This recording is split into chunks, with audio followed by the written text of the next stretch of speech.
Bueno, a ver.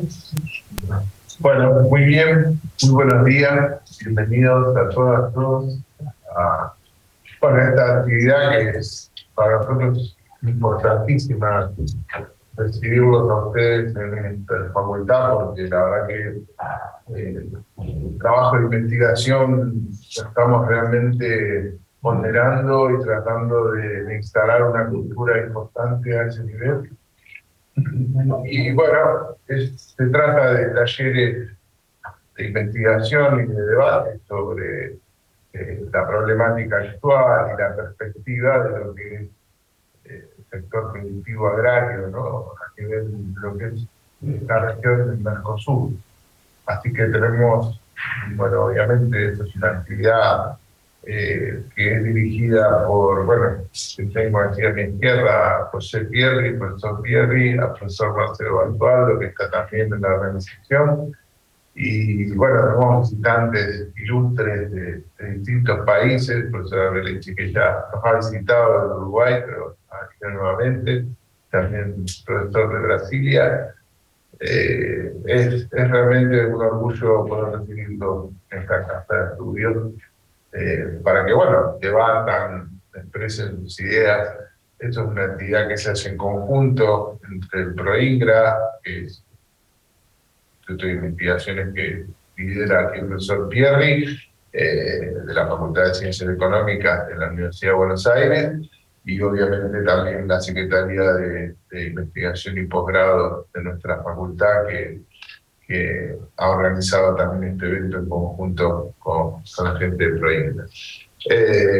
Son jornadas que duran 2 días, o sea, hay trabajos presentados, va a haber un intenso debate sobre estas cuestiones y estas problemáticas, así que de mi parte simplemente darle la bienvenida a nuestra casa, tanto a los que están aquí como los que están allí en la virtualidad, y obviamente, bueno, festejar y celebrar este tipo de eventos que creo que son importantes, sobre todo para nuestro país, que es un país en el cual todavía se siguen ensayando recetas y técnicas viejas para resolver problemas nuevos, y bueno, es interesante que se investigue y se trabaje justamente para estar acorde a los cambios de nuestros tiempos, ¿no? Que son muy, muy importantes.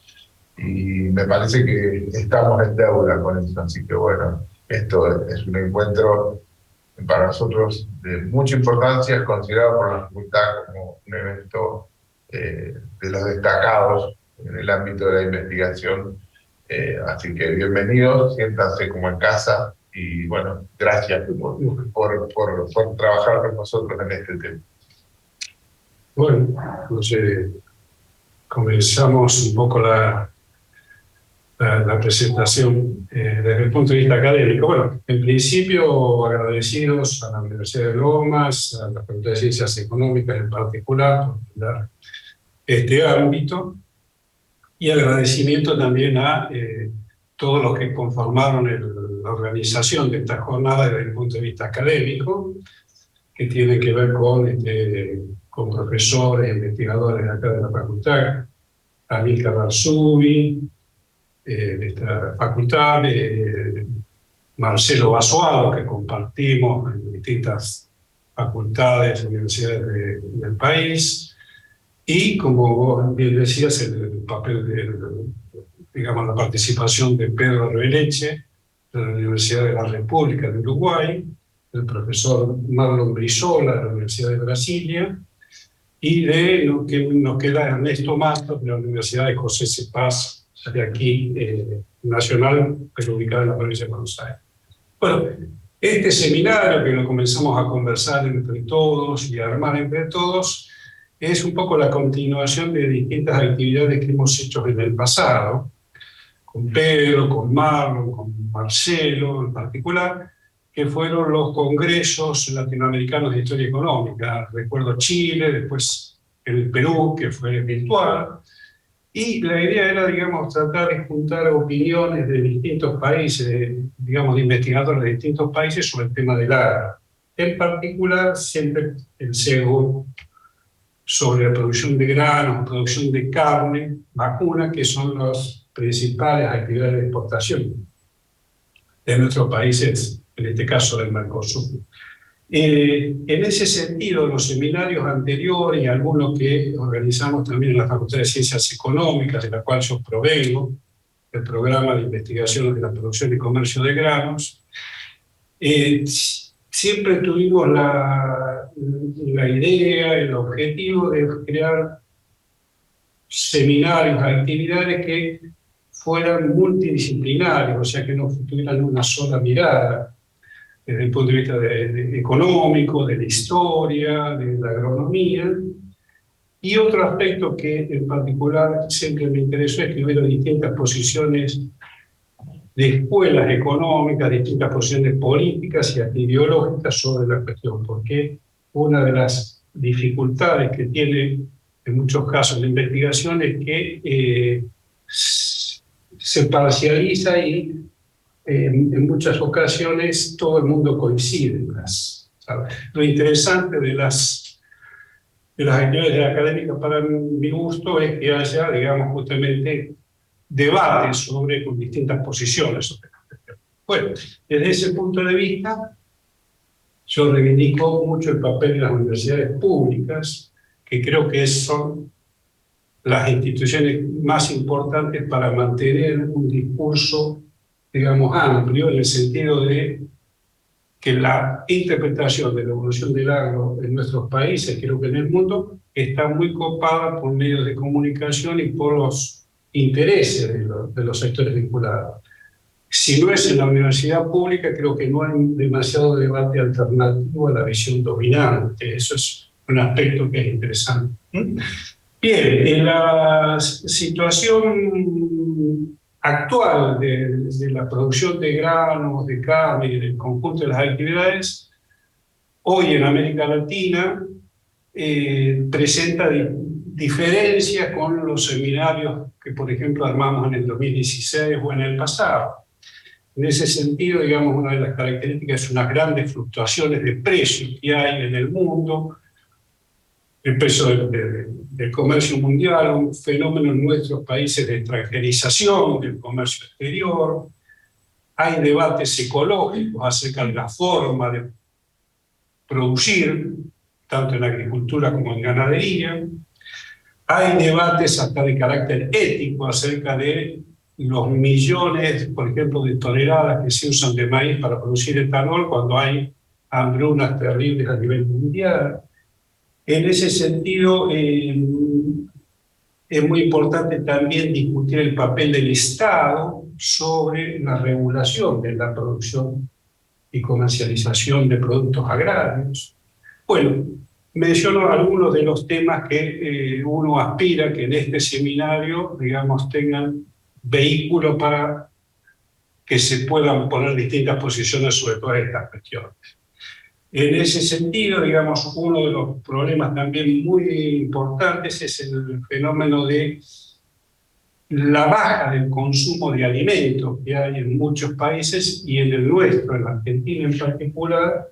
Por ejemplo, el consumo de carne por habitante, el consumo de productos derivados de granos, en el caso del trigo, del pan, son elementos nuevos que, digamos, deberían estudiarse, deberían discutirse, tratando de evitar una visión de la producción puramente técnica, puramente vinculada, digamos, o a la agronomía o a la economía, y tener una visión más amplia del estudio de las cuestiones agrarias que tengan que ver con lo que clásicamente era la economía, que era la economía política y social, o sea, que tuviera en cuenta el conjunto de cuestiones de política del Estado, de cuestiones ecológicas, de la distribución del ingreso, que son aspectos interesantes.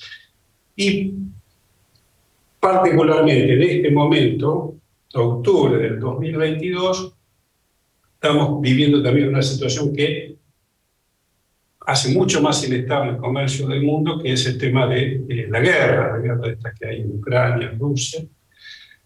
Aspectos que si uno no toma en cuenta para analizar la producción y el comercio de granos, por lo menos hace incompleto cualquier tipo de análisis. Si uno hace un análisis puramente técnico, queda fuera aspectos centrales.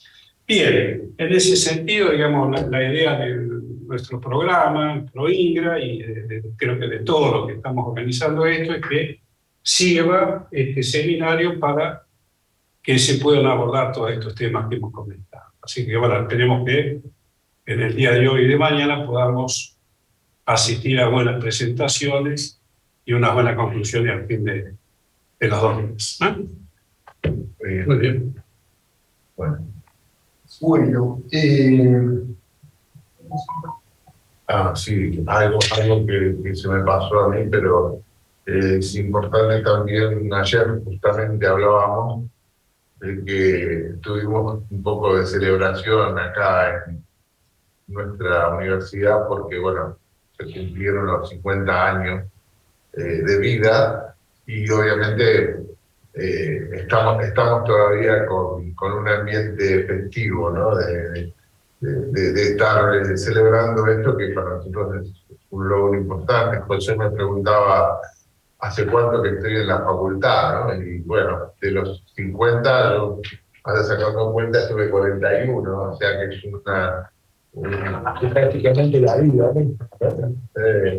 Así que estamos muy contentos y este seminario podría considerarse uno de los eventos, ¿no? De nuestra celebración de los 50 años, así que doble fuerza tendrá. Así que bueno, bienvenidos de nuevo y bueno, damos Inicio, bueno, te quería comentar, que lo hablábamos aparte antes de comenzar, que en el año 74 yo ingresé también en la universidad, el primer año así de funcionamiento de la Universidad de Loma en ciencias agrarias. Tengo materias aprobadas, botánica, química, que eran de primer año, así que bueno, de alguna manera es la primera universidad que entré yo, fue en el año 74 en la Universidad de Loma de Zamora, y hoy estoy... Y hoy estamos para hablar. Muy bien. Bueno, excelente. bueno. No, ¿sabés qué? Yo quería destacar que hay algunos amigos, profesores de la casa, que creo que están viendo esto, y en particular el jefe del Departamento de Economía, Daniel Telecente, no sé si lo podrán, porque quería saludar, a ver si lo podemos poner en pantalla. ¿Está por ahí? Sí. Ahí está Daniel. ¿Que no puede escuchar? No se escucha, parece. Está bloqueado, Daniel. A ver si. Ahora vas a escuchar mejor. Sí. Ahora sí, perfecto. Bueno, es un placer, Marcelo. Son muchos años que nos conocemos, lo mismo de la facultad. Yo ni hablo porque no pertenezco a la historia, sino a la prehistoria, pero, o sea, dimos los primeros ingresos de la universidad que cumplió 50 años. Bueno, el otro día nos dieron un reconocimiento. Y cuando armamos la Facultad de Económicas con mucha gente amiga, nos encontramos, que en realidad era toda gente de la Universidad de Buenos Aires. Y es una historia linda, y la verdad que cuando uno va al campus se siente orgulloso de un hermoso campo, ¿no? O sea, un campus universitario. Y que estén en investigación, yo lo felicito a Marcelo en su cátedra esta permanente, a los Marcelos, para no decir. Así que bueno, es un placer. Y acá me encuentro con Mariana Barreña, que también nos hemos hecho desde hace muchos años, y ella quedó también a cargo ahora de la cátedra de la UBA de macroeconomía. Así que gracias, es un placer escuchar. Yo doy el máster en agronegocios, por eso me interesa, porque armamos el primer máster de agronegocios de la Universidad de Buenos Aires. De acuerdo con Ordóñez también. Bueno, y continuamos y se sigue dando y la Facultad de Agronomía es una de las más antiguas, pues a los pocos días nace la de Económicas, pero en realidad me acuerdo que era un hermoso edificio antiguo ahí, donde funcionaba de la Universidad de La Plata.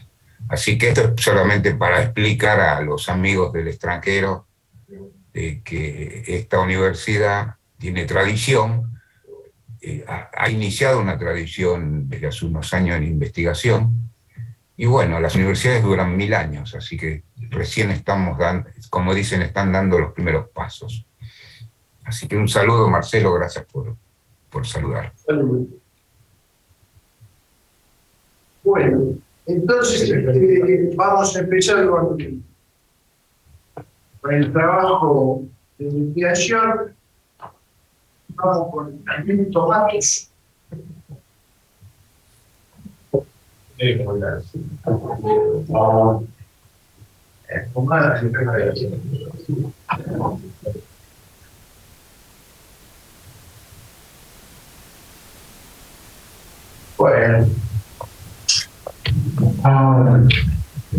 Bueno, acá Ernesto Matos viene en representación de la Universidad de José C. Paz, que es una universidad mucho más joven del conurbano. Digamos que debe tener 2 años. No, tiene 10. 10 años. 10, Ah, 10, es joven igual dentro de la joven. es joven igual. Sí. Sí, no, 50. Tiene todavía 50. claro. Bueno, presentate un poquito más vos, así. Bueno, mi nombre es Ernesto Matos, yo soy director del Instituto para el Desarrollo Productivo y la Innovación de la Universidad Nacional de José C. Paz. También soy parte del programa de investigación cerebral, que está en la Facultad de Económicas, en Raúl José, con Marcelo. Bueno, un poco la universidad tiene justamente 10 años y lo que viene desarrollando es una mirada más hacia la tecnología y la innovación. Pero dentro de ese marco de la tecnología y la innovación es que la universidad se tira más a las carreras como programación o videojuegos, digamos, ¿no? Tecnicaturas industriales. Empezar a formar de a poco, digamos, cómo mejorar los procesos productivos, ¿no? Esa es un poco la idea. Después tiene la carrera de enfermería y ahora recientemente la carrera de medicina. Eso es un poco lo que es la Universidad de José C. Paz. Y particularmente, bueno, primero agradecer, yo también fui docente en esta universidad por un año, daba economía, así que me es grato. Así que me es grato volver acá a estos pasillos y nada, celebrar que podamos encontrarnos acá con los compañeros sobre una jornada de debate y más sobre la propuesta de analizar cómo van a ser el futuro, ¿no? Que ya vemos que está habiendo esta disputa entre los alimentos y la energía, ¿no? ¿Seremos meros portadores de alimentos y energía? Que no sé, esa es una pregunta que dejo para el resto de las mesas. Así que ya muchas gracias. Y gracias, Marcelo, José, por esta invitación y acá a la Universidad de Londres. No, y a vos. Gracias a vos sobre todo. Y tendríamos que comenzar con la primera sesión que involucra nosotros acá tenemos un determinado orden, pero no sé si estarán ya conectados. Eric de Castro, dice.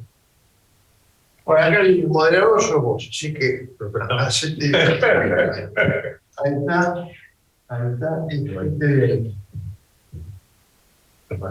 Bueno, está Eric Castro Teixeira. Sí. En el desarrollo de innovação em cultivares no mercado brasileño de granos. Ok, pessoal, bom dia a todos. Meu nome é Érica de Castro Teixeira, eu sou engenheiro agrônomo pela Universidade de Brasília. Atualmente trabalho na Corteva AgriScience como especialista de regulamentação na área de sementes. E é um prazer participar desse seminário, né, para discutir os problemas atuais aí, e perspectivas da produção agrária do Mercosul. Vou fazer minha apresentação em português, mas prometo falar um pouco mais despacito para que todos compreendam. E qualquer dúvida também a gente vai tentando resolver ao longo da apresentação, mas a apresentação vai estar em espanhol. E eu vou apresentar um trabalho, né, que eu realizei sobre os players no desenvolvimento de inovação em cultivares no mercado de grãos brasileiro. Quando a gente fala do mercado de grãos, né, no Brasil, a gente teve aí nas últimas décadas realmente um salto muito grande, né, na produção, que não foi acompanhado por uma área, um aumento tão expressivo em área. Isso acarretou aí num aumento muito significativo da produtividade brasileira, né, na produção de grãos, segundo dados da Conab de 2022. E na literatura existem várias razões para esse crescimento, como o uso de tecnologias de economia de terra e mão de obra, entre elas os fertilizantes, agroquímicos, máquinas agrícolas, ferramentas e, claro, o uso de sementes melhoradas, que aqui a gente também vai chamar de cultivares, porque é a denominação que a Lei de Sementes brasileira traz. Então, quando a gente vai falando de novas variedades, novos híbridos, sementes melhoradas, a gente também vai estar utilizando a terminologia cultivares. Então, trazendo apenas um breve resumo sobre a história, né, das sementes melhoradas aí ao longo dos anos, a gente, desde o início lá da agricultura, o fornecimento de sementes para os agricultores, né, os primeiros agricultores, ele era baseado na coleta e seleção de plantas com características favoráveis, né, para serem plantadas nas próximas safras, nos próximos anos de cultivo. E essa prática, ela permaneceu por muitos anos, até mais ou menos ali no final do século XIX, quando o melhoramento de plantas ele foi reconhecido como um campo da ciência. Então, com o avanço da fisiologia, da genética, a gente começou a ter um ambiente ali onde o ser humano começou a manipular e cruzar essas variedades, criando ali sementes melhoradas. Mas nesse contexto, nós estamos falando ainda de instituições públicas, porque os países, de maneira geral, principalmente os desenvolvidos, eles tinham uma preocupação muito grande pelo fornecimento de sementes, né, melhoradas para os seus agricultores. Então, aqui iniciam essas instituições formais de produção e desenvolvimento de cultivares. A partir de 1930, com a descoberta da hibridação, né, nos Estados Unidos, a gente encontrou ali um maior aumento de produtividade nessas sementes e também um maior interesse pelas instituições privadas no desenvolvimento de cultivares, porque o híbrido, por uma característica genética, ele traz maior produtividade, mas se o agricultor salvar essa semente para safras subsequentes, ele acaba tendo uma diminuição dessa produtividade. Então, ele acaba obrigando o agricultor a fazer a compra dessa semente, né, a cada safra, o que naturalmente trouxe maior interesse dessas instituições privadas, porque ela consegue ter uma apropriação ali do valor que é investido no desenvolvimento de cultivares. Então, outro marco importante, em 1960, mais ou menos, foi a Revolução Verde, que consistiu principalmente no desenvolvimento e na difusão de sementes melhoradas nos países em desenvolvimento, porque todo esse histórico que a gente está falando, os países desenvolvidos já estavam iniciando uma indústria, já estavam iniciando todo um ambiente ali de sementes, porém no em desenvolvimento ainda não. Então, nesse contexto, em 1973, existe a criação da Embrapa no Brasil, que foi criada com o objetivo de ser um principal vetor aí dessa modernização, né, da agricultura brasileira. Ela seria responsável por toda a coordenação aí do ambiente aí, não só na área de sementes, né, em outras áreas, mas na área de sementes ela seria uma das principais instituições públicas, né, para o desenvolvimento da agricultura brasileira. Um outro marco importante foi em 1997, com a promulgação da Lei de Proteção de Cultivares, que permitiu que houvesse ali uma propriedade intelectual, né, no desenvolvimento das cultivares desenvolvidas pelos obtentores, o que naturalmente trouxe também maior interesse da indústria privada, né, e de transnacionais no mercado brasileiro. E, por fim, em 2005 também a gente teve a aprovação da Lei de Biosseguridade, e ela permitiu o plantio e a comercialização de organismos geneticamente modificados no Brasil, que aí iniciou um interesse bem maior pelas transnacionais que possuem essa biotecnologia no mercado de sementes melhoradas brasileiro. Avançando um pouco aqui no cenário, né, do Brasil para esse desenvolvimento de cultivares, o Brasil ele tem uma diversidade muito grande de atores que participam desse mercado. Nós temos empresas privadas, instituições públicas, universidades, fundações de produtores de sementes, e é muito reconhecido o papel histórico que as instituições públicas tiveram. A própria Embrapa teve uma importância muito significativa na adaptação da soja no Brasil, em várias outras esferas. Até hoje ela é muito reconhecida, é uma instituição muito forte de pesquisa brasileira, né? E só que Castro coloca ali já em 2004 que o mercado de sementes estava passando por grandes transformações, né, que poderiam ser um indutor de mudanças muito importante no mercado de sementes, com fusões e aquisições de empresas que vieram ocorrendo ali desde a década de 90, o estabelecimento da Lei de Proteção de Propriedade Intelectual, né, a Lei de Proteção de Cultivares, umas alterações na forma do Estado atuar. Então, a gente teve realmente cortes de orçamento, por exemplo, em programas de pesquisa, até da própria Embrapa, e os avanços da biotecnologia. E com isso, vários autores, né, apontam que existia uma tendência natural de que o mercado privado ele avançasse em relação ao público e dominasse, vamos dizer assim, o mercado, né, de desenvolvimento de cultivares. O mercado público, o setor público, teria uma participação um pouco menor ou em culturas um pouco menos expressivas, vamos dizer assim, e as grandes commodities acabariam sendo dominadas pelo setor privado. Então, frente a isso, né, a gente desenvolveu um estudo aqui para analisar essa dinâmica, né, no desenvolvimento de cultivares no mercado de sementes de 5 principais cultivos de grãos no Brasil. E a ideia é identificar os principais atores, né, quem são os players que atuam nesse mercado de cultivares no Brasil, e também analisar um pouco da dinâmica de participação pública e privada para cada cultura que foi analisada aqui nesse cenário. Então, para isso, a gente utilizou dados do Registro Nacional de Cultivares, que é um banco de dados brasileiro do Ministério da Agricultura, que está disponível de 1998 até 2022, onde tem toda a lista de cultivares registrados no Brasil, e ele é obrigatório para que se produza, beneficie e comercialize essas sementes. Então, ele é um parâmetro interessante, né, colocado ali pelo Bonacelli, Fluck e Castro como um dos parâmetros importantes para mapear as instituições, né, que desenvolvem melhoramento genético no Brasil, e também utilizamos os certificados de proteção ativa do Serviço Nacional de Proteção de Cultivares. Aqui a gente está falando dos certificados de propriedade intelectual sobre essas cultivares.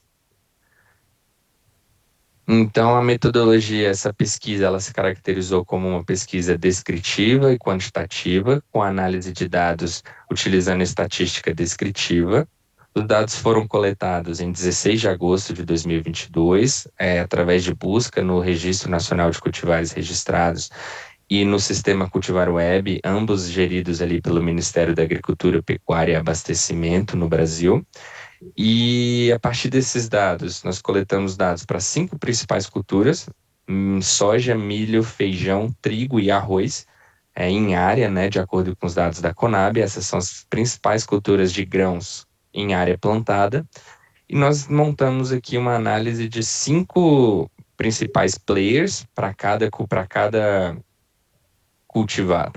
cultivo, né, analisado em 3 cenários. Então, a gente vai ter um cenário de Registro Nacional de Cultivares histórico de 1998 até 2022. Essa com a ideia aqui é a gente pegar quem foram historicamente os principais players no desenvolvimento de sementes melhoradas no Brasil. Nós vamos pegar os certificados de proteção de cultivares ativos. No Brasil, esses certificados eles têm um prazo de validade de 15 anos de proteção, então a gente só pegou os certificados ativos para ter um cenário atual de quem são os principais players hoje, e a gente pegou um recorte do Registro Nacional de Cultivares de 2018 até 2022 para ter uma análise melhor de quais são as tendências para cada cultura analisada, né, no mercado de desenvolvimento de sementes. Então, com isso, a gente espera ter uma visão assim um pouco mais do futuro, do que vai acontecer com esses mercados. Então, partindo aqui um pouco mais para os resultados, aqui a gente tem o resultado de soja. No primeiro quadro, nós temos os registros de cultivares de 98 até 2022. No segundo, a proteção de cultivares ativos. E no terceiro, o cenário mais recente de cultivares de 2018 até 2022. Quando a gente para olhar os 5 principais players, né, no mercado de soja, tanto em registro como de proteção, eles meio que se repetem. Então, historicamente, nós temos a Syngenta, a Embrapa, a GDM, a Bayer, e o quinto lugar aqui no registro é a Corteva e na proteção é a BASF, mas a gente percebe uma grande concentração, né, nesse mercado. Ele é um mercado um pouco concentrado. Os 5 principais players aqui têm mais ou menos 60% desse mercado no lançamento, vamos dizer assim, de cultivares no mercado de sementes. E a gente percebe também que há uma grande quantidade de transnacionais nesse mercado. Então, a Syngenta, a GDM, a Bayer, a Corteva, a BASF, todos são empresas transnacionais. E quando a gente olha, a Embrapa figura como um player bastante importante, então provando aqui que ela é uma instituição pública, né, que ainda consegue competir aqui, né, nesses lançamentos com as principais empresas, né, a nível mundial. Mas quando a gente olha o cenário mais recente, de 2018 até 2022, os últimos 5 anos, a gente percebe que a Embrapa aqui já não figura entre os 5 principais players, e a gente vê uma tendência de concentração desse mercado, porque a Syngenta e a GDM têm praticamente 50% dos lançamentos nesse período. Falando agora da cultura do milho, percebemos a mesma tendência da soja em relação às transnacionais. A Bayer, a Corteva, a Syngenta, a Longping e a Lima Grain são os principais players aqui dentro do registro de cultivar. Em relação aos certificados de proteção de cultivares, como a gente está falando de híbrido, na literatura já fala que há uma baixa adesão à proteção de cultivares para híbridos. Isso a gente percebeu também nos resultados. As empresas transnacionais praticamente não protegem os seus híbridos, pois o segredo aqui é o segredo industrial, né, das linhagens que compõem o híbrido. Então acaba que as proteções de cultivares não é utilizada. E quando a gente olha um cenário mais recente, a gente percebe uma consolidação do que já é histórico. A Bayer, a Longping, a Syngenta, a Lima Grain e a Corteva continuam como os principais players.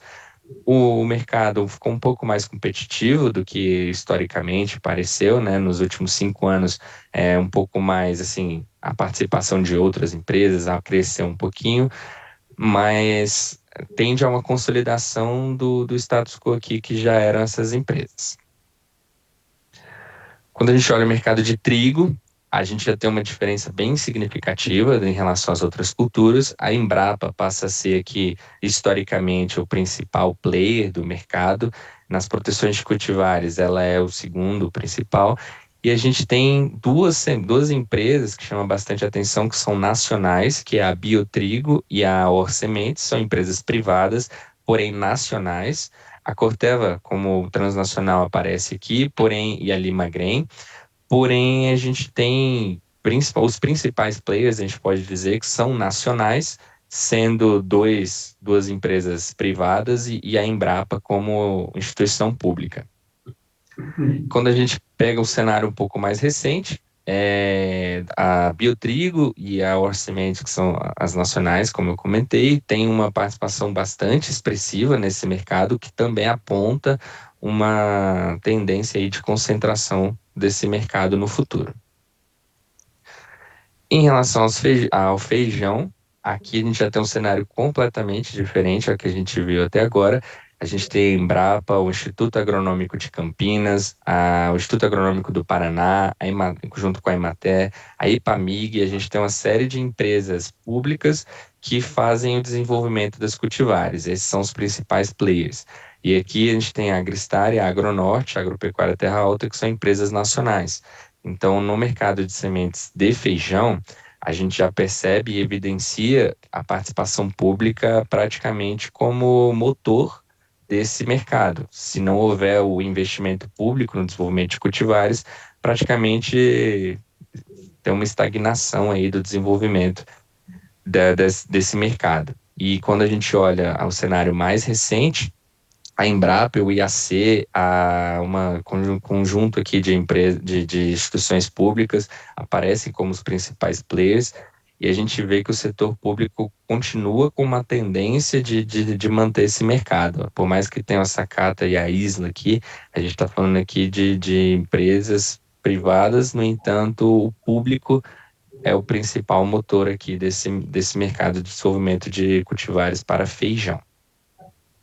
E por fim, a última análise aqui, que é no mercado de arroz, nós também percebemos que a Embrapa é o principal player, tanto pelo registro quanto proteção de cultivares. Temos uma série de instituições públicas como o IAC, o EPAGRE, o IRGA, que também são extremamente relevantes para esse mercado. Mas aqui a gente vê uma coisa curiosa, que é a Racetec e a BASF, que começam a surgir no mercado, e quando a gente vê o cenário mais recente, a gente vê que tem um investimento aí surgindo de transnacionais, né? A Racetec e a BASF são transnacionais, mas ainda assim o público continua e é bastante importante para a cultura do arroz no Brasil. Então, de maneira geral, apenas as considerações finais desse trabalho, foi evidenciada a importância, né, das instituições públicas no desenvolvimento de cultivares no Brasil.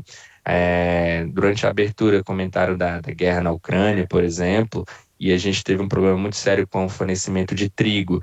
E a gente vê, por exemplo, a Embrapa hoje atuando muito forte na adaptação ali de cultivares de trigo no cerrado brasileiro, que vai tornar o Brasil talvez um pouco mais autossustentável, né, no fornecimento de trigo. Então, as instituições públicas seguem muito importante, né, no desenvolvimento de cultivares, mas principalmente ela é essencial nos cultivos de trigo, arroz e feijão, principalmente através do seu principal player, que é a Embrapa. E quando a gente fala dos cultivos de soja, milho, trigo e arroz, o mercado privado realmente segue a tendência apontada na literatura de que as entidades privadas tendem a aumentar ali a sua obtenção nesses mercados, mas atualmente o público ainda desempenha um papel importante, principalmente no trigo, arroz e feijão. E nos cultivos de soja, milho e arroz, a gente percebeu um maior interesse das empresas transnacionais, porque são commodities, né? São culturas globais, soja, milho e arroz agora também iniciando aí um mercado um pouco maior a nível global. E de acordo com os resultados, né, os estudos sugerem que o setor público ele tende a ser importante em outras culturas, especialmente as culturas que não têm o desenvolvimento de híbridos. Então, em culturas de soberania alimentar, culturas um pouco mais periféricas, vamos dizer assim, onde o mercado privado não consegue atuar com o uso de híbridos, provavelmente o setor público também exerce um papel fundamental ainda hoje. E aproveitando também que é um seminário, né, a nível Mercosul, provavelmente essas tendências devem seguir, e como proposição para futuros estudos, seria uma comparação, né, entre os países, na Argentina, no Uruguai, outros países, para entender também como funciona o mercado de sementes nesses países. Mas provavelmente a tendência deve ser muito parecida. Era isso que eu tinha para hoje, pessoal. Obrigado. Gostaria de agradecer a oportunidade, a toda a comissão organizadora, principalmente aos meus professores, meu orientador, Marlon Brizola, Armando Fornazier, Gabriel Medina, todo mundo, muito obrigado.